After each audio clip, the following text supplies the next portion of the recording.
Okay, so in this video today, I'm going to show you how to turn a brake drum using a brake lathe. So to get started, we need to mount our cutting bit, which looks like this for drums. So we're going to slide that over that stud right there.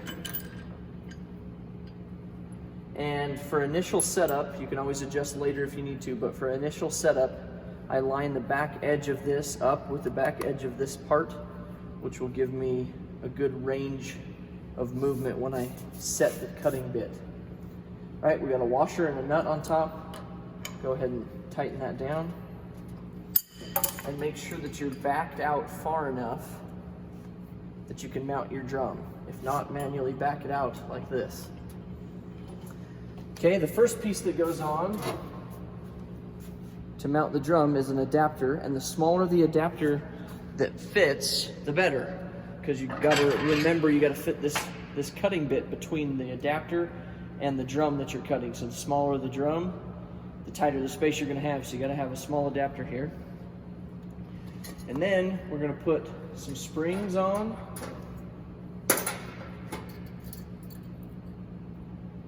And a cone that fits the diameter of this. So we'll find which one of those fits that. That one's a little bit too small. Okay, that works good. So we'll put that on. Then we'll put the drum on. And then we need one more adapter, and this time you can go a little bit bigger.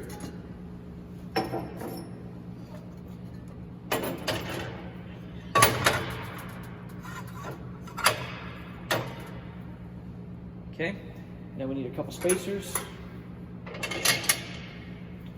a couple washers, and finally the nut. And this is reverse thread.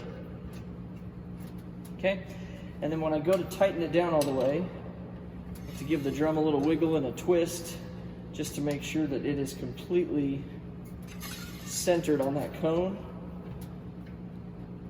and then tighten it up.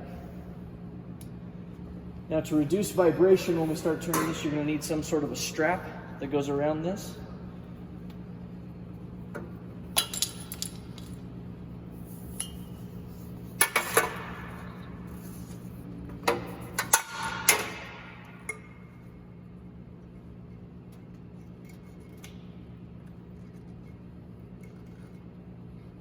Okay, and now we're ready to turn it on and set up our cutting bit. All right, so to turn this on the side of the machine over here, there's two settings. It's either rotor or drum, so make sure you turn it to drum. And check your setup, make sure that drum is rotating around the way you expect it to. If it looks like it's wobbling all over the place, you might want to turn it off and readjust all your adapters and your cones. So now we're going to back out our cutting bit. And then we'll drive it in this way.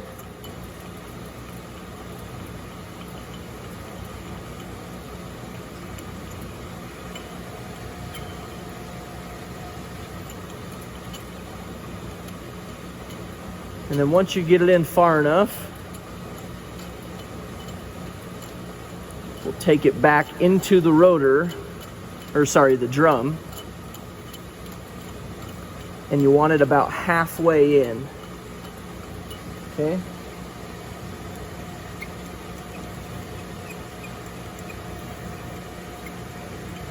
All right, let's get a little bit closer here. Now, once you get it about halfway into the drum, you're going to manually back this out until you just hear it touching that drum. So go slow.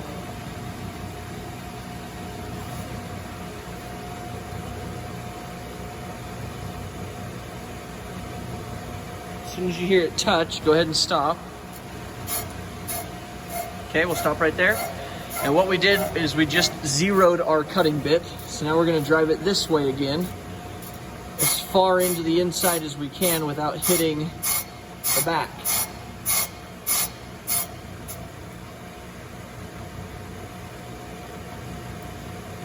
This drum's got a little bit of scoring to it. That's what we're going to remove by by doing this. Okay, right there. And now we're going to set up how much we're going to remove. So right here on this front dial, you can see the scaling. Each one of those marks is 1/1000th of an inch, and there's also this little notch. That's what we're going to line them up to. So we're going to turn it up at least 2/1000ths of an inch, which will remove a total of 4/1000ths of an inch on a drum because it's cutting two sides there. And your cuts should be a minimum of 4/1000ths total, maximum 10/1000ths. Don't remove more than that per cut. You can always go back in and remove more on another pass. Okay, so we're going to turn this up at least 2/1000ths. And once you've done that, you'll come down to here and hit this, which will allow the machine to take over. And it will slowly back that bit out and start removing that material. Now I told you there's some scoring, so that's the reason we're not hearing it contact yet. And we're probably gonna have to do a couple passes on this one to get rid of that scoring. Once it makes contact though, you wanna hear a nice consistent sound as it contacts all the way around that drum. Now if the drum is too out of round, it's probably time to just get a new drum. It's hard to remove lots of out of round. The properties of that brake drum when it heats up have changed. Remember, heat affects the way metal is. So if it's had so much heat that it's warped way past specification, you just go ahead and put a new drum on your vehicle.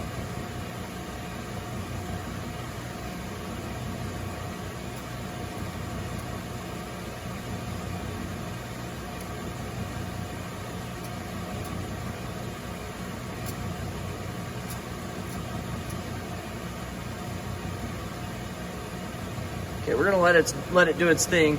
We'll come back after it's completed a couple passes and I'll show you how to finish it off.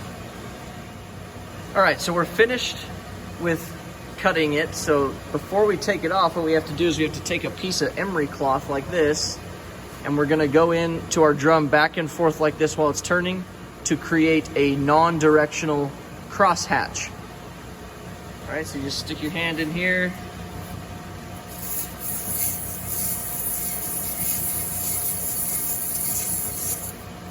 Okay, and you do that for a little bit, and then you turn it off and check how it looks, and you should have nice, close to 45-degree cuts all along the inside of there. Right? We don't want it to be a perfect cut all the way around. That's not going to give us the best amount of friction for our braking system. Once you finish with that, take it over to the sinks, wash it out with Dawn dish soap and some water. Dry it off real good. It's gonna try to rust really, really fast, so then spray some brake cleaner on there and then wipe it out again, and you should be ready to mount this